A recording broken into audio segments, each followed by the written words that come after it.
Yo, what's going on, Dragon Ballers? Welcome back to another deck profile. Today I am here with Silk, who got top 8 at the PPG webcam event for the beginning of February. Silk, how's it going, man?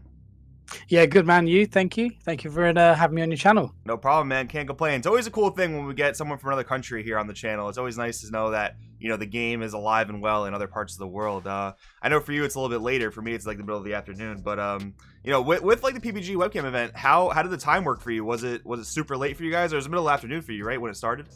It started at like evening time, so like 5 p.m. and then finishes at like 3 in the morning. So it's quite taxing. It's quite late, but you know, it's good fun. So yeah, it sounds a little tough, but I mean, it ended up paying off for you. That's really cool.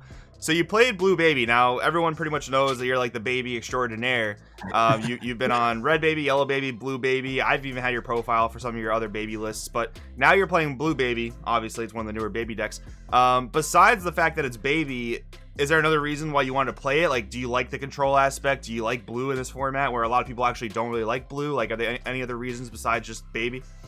No. So basically, like the previous webcam, so webcam 3, I played Turles. I'd been topping in the UK before set 12 with Blue Baby. I'd been winning many events like in Europe with that. And then I thought, oh, I'll play something different because it was a bit of fun for the PPG one, so I played Turles. But then I thought, well, set 12 has changed a lot of things. Like, you've got Black Gogeta. People aren't playing it in America, but you've got OG Broly. Like, blue is, I don't understand why. Like, every color in the game has hate for blue, and I don't know why. So I thought, well, let's see just how well I can make it perform.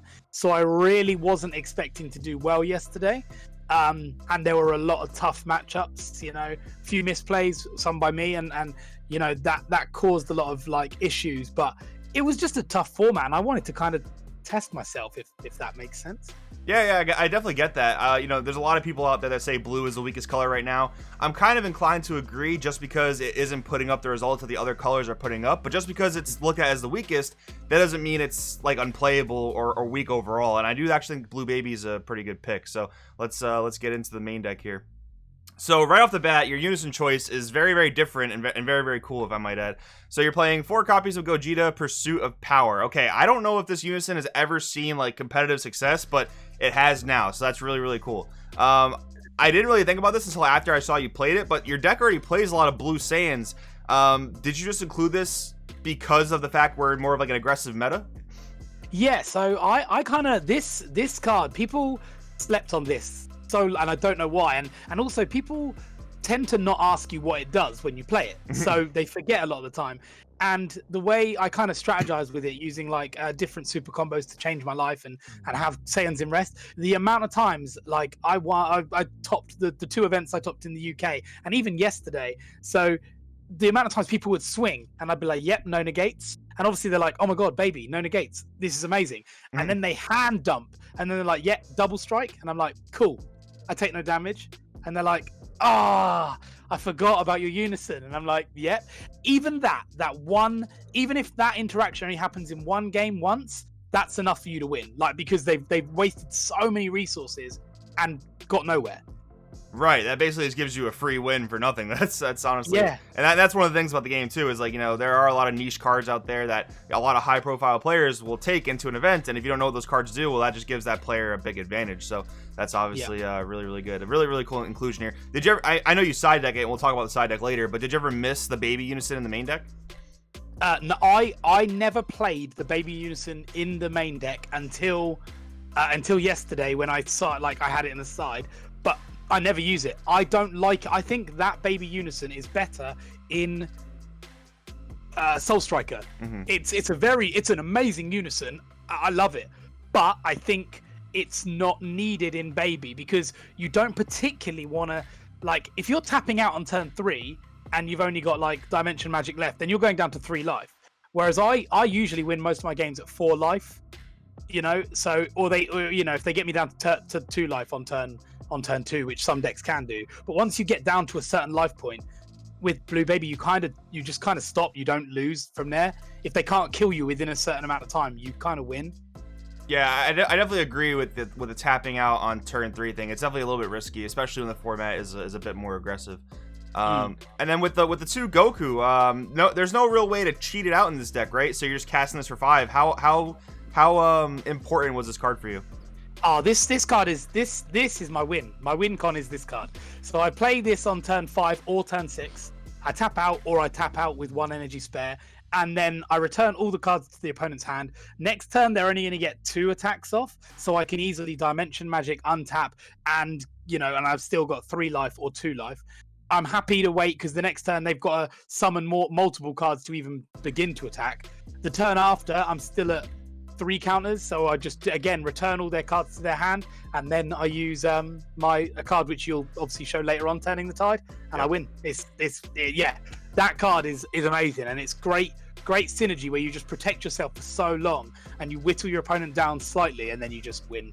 All right, very cool. And of course, obviously the 4 trunks. No real need to talk about that.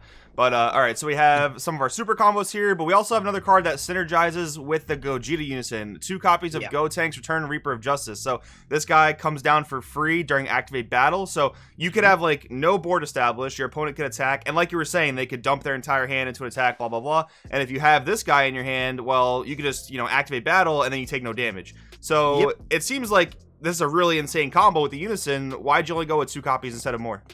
Because I've got so many negates, and once your opponent's seen that play, they usually start concentrating on killing the Unison, so it doesn't really work anymore. So what I tend to do is I let my board get to a point where there is no cards, and they don't worry about the Unison. I've usually charged 1 Gotenks because I as soon as I see a Gotenks, I charge it, and if I've got the Zeno combo in my hand, that's perfect. So if no matter how hard they dump, I then just Zeno combo, take the Gotenks out, switch it with another card, and play and rest. So I literally lose nothing.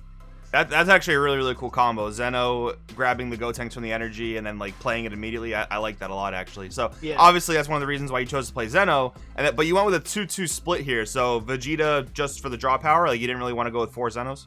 Yeah, that is literally it. I don't like the idea. I like Zeno, but green is so strong, red is so strong. I don't like the idea of playing, like, to draw a card, you have to play Zeno.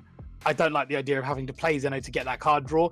Baby does draw quite a bit, but it doesn't always draw. A lot of the times you're switching back your cards that you take, so you get to see the cards you need, but you have to give back. So I like the idea of Vegeta just being like, right, here's a quick draw 2 to switch some cards around.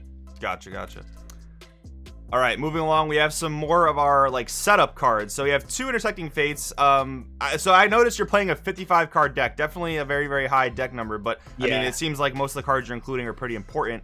Did you ever think like Intersecting Fates was a card you just cut just to make it 53, and I guess technically it's 54 considering your field card starts in play. But did you ever think you just like maybe chop this card off, or did you like it a lot? Honestly, I really like Intersecting Fates. I liked it. I didn't like it. Then I played it at 4 to test it, and I really liked it. And then I was like, but then I found I didn't like it later on.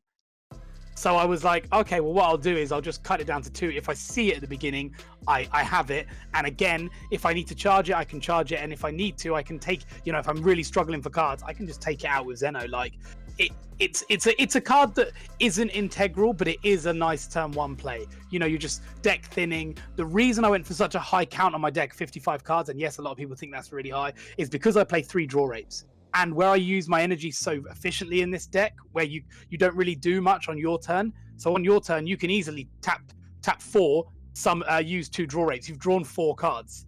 You get to a point in your deck where you can deck out, like, even at 54 cards. So I found that this was a really good inclusion to be a higher deck count and still see the cards you need, Gotcha. Yeah, I was going to ask you about that next because, once upon a time, every single deck had to main deck Sand Instincts, but nowadays, like, you don't really have to main it. Like, you definitely can if you want to, but it's not absolutely essential, especially because, like, hand control is not as popular. So I was going to ask, like, were you afraid of hand control? But no, it seems like you really just want to use this offensively. And then you have, like, D-Magic to untap. You have Revenge Big Bang Attack to untap. So that actually, that makes a lot of sense. But then, Great Saiyaman, Punisher of Evil, I really, really like this card. But in this deck in particular, you have to cast it on 3. You can't really cheat it out. So were there certain matchups this card was like really good in, or were you trying to play this like almost every single turn 3 that you could?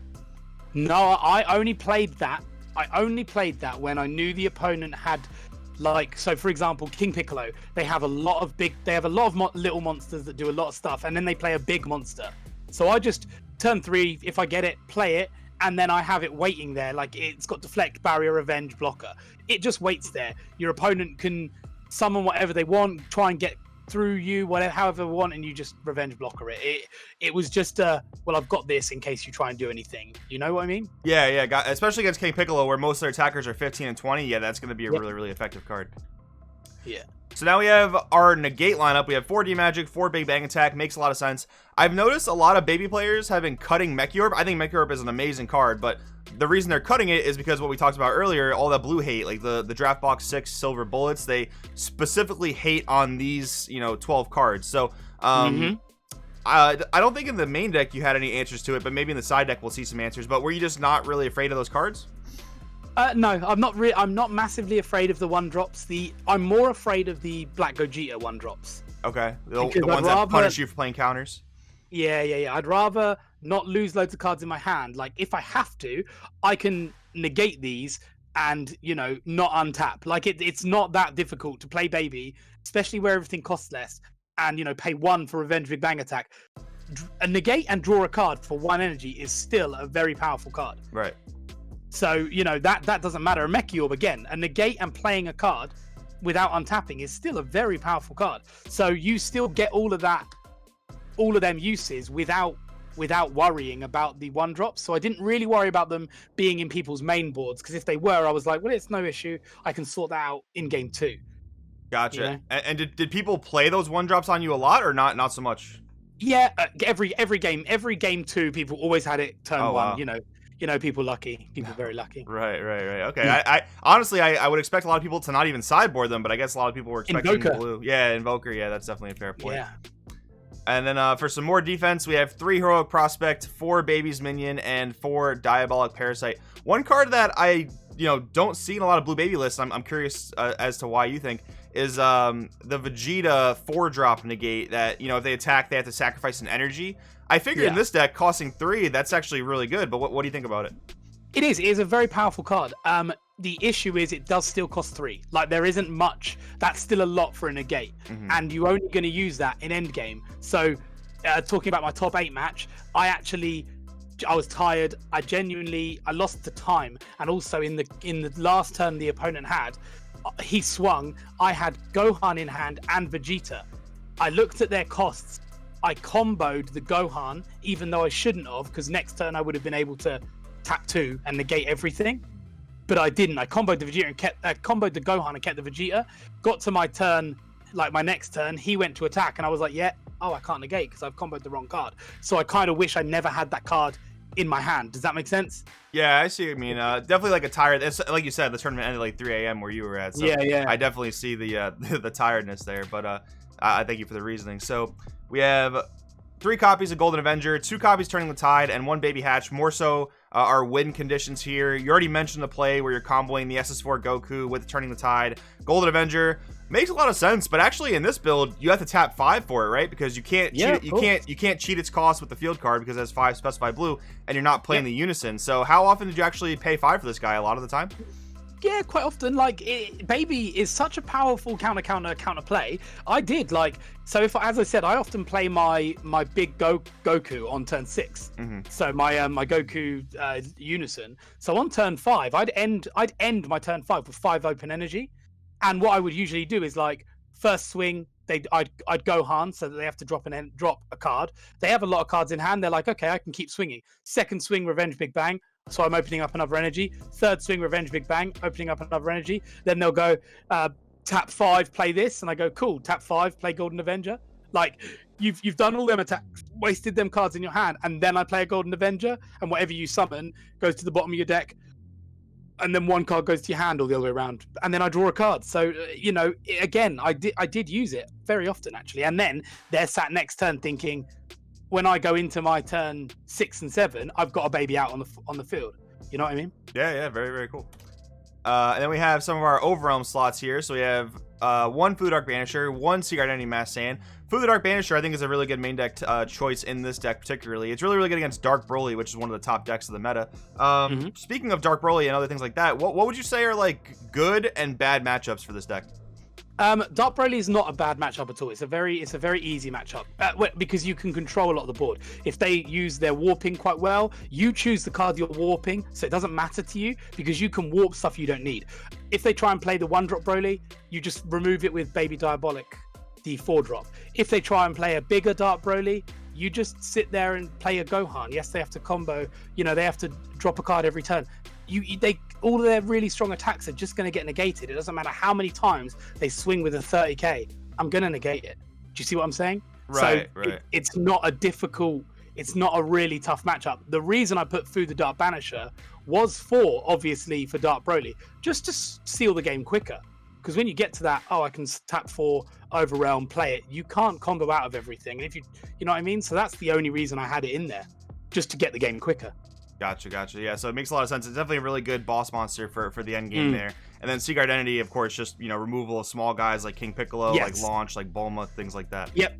The secret mask, the secret identity was mainly for Black Gogeta mains. If I saw a Black Gogeta, I was a bit terrified, and I was hoping I would get the secret mask identity so I could wipe 6 of them. You know what I mean? Right. And then we have the sideboard here. I'm just gonna let you explain the sideboard. Go for it. The sideboards, though, I played 2 Baby Unison because I did find that once people had realized the Gogeta Unison, it was less effective. So I'd switch 2 out usually and put 2 of the Baby in. So I had 3 different Unisons at 2 of, but it was fine. The 1-drop SS Goku was in case I played against blue. They don't attack as much. So I was thinking, take my own life and get to keep the card in hand. Also, if they kill it, I get to search for my Unisons. So it was very nice. 1 Mafuba, 1 Ultra Instinct. Ultra Instinct gets rid of any boss monster in the game pretty much, so I just thought I'll have 1 of. If I get it, I get it. If I don't really need it anyway. It's not the issue, but it's in case of. Then the 1 of 6-drop Son Gohan and Piccolo. I only own 1. I was looking for this card, someone told me about it, I saw how good it could be against like the 1-drops. I thought, oh yeah, that's really cool, but I only owned 1, so I just put 1 in the side. So then I put another secret identity mask in just to give that more push. Food Shrouded in Mystery is obviously like it's like another secret rare. So I thought I had to have that in my deck. I used to run it in the main, but I switched Foo for Dark Banisher. I switched the Foos around. Gotcha. So I kept the 4-drop, the 4 cost 1 in the main, and I put the 10 cost 1 in the side. The 2 Vegeta Ready to Rumble, exactly what you said. When I was playing, I thought about Launch and Invoker. When they want to attack, they're going to have to get rid of an energy, so they can't do their, stuff. They could probably Royal Condemnation it, but, Launch can't do that as well. And then Hit is for Dark Broly. When game 2, you just want to keep them control of their board completely. Hit gets rid of the, stops the Demigras coming down, which is very useful, and it costs 2 in this deck, which is quite nice. Cheaper in this deck than it is in any other deck. And then my top pick was the Kami. Kami saved me in like 3 games. People slept on this card. It's got deflect, so I was like, oh yeah, that's really cool. And the amount of times on game 2, people would just go 1 drop, and then like 3 or 4 more cards to swing with, and I'd just go, yeah, Kami, wipe your board.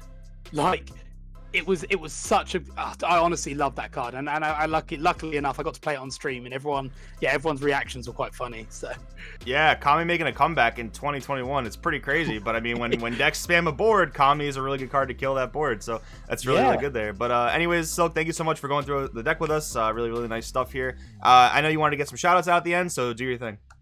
I just wanted to shout out everyone who helped me. So I got a lot of people that help me at the moment. Like, I'm trying to improve myself as a player because I do rush, and I'm a fun player. I haven't ever played like professionally or competitively fully. I've just always played for fun and done quite well. So I've got like the Portuguese lot, which is like Andre Montrego and things like that, help me play.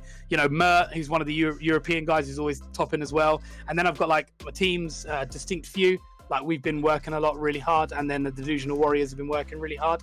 And then if you guys could, it'd be really cool to subscribe to my channel as well, which is Just Silk Games.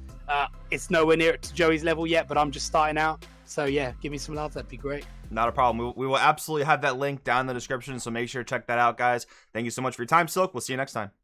Thanks, dude. Bye.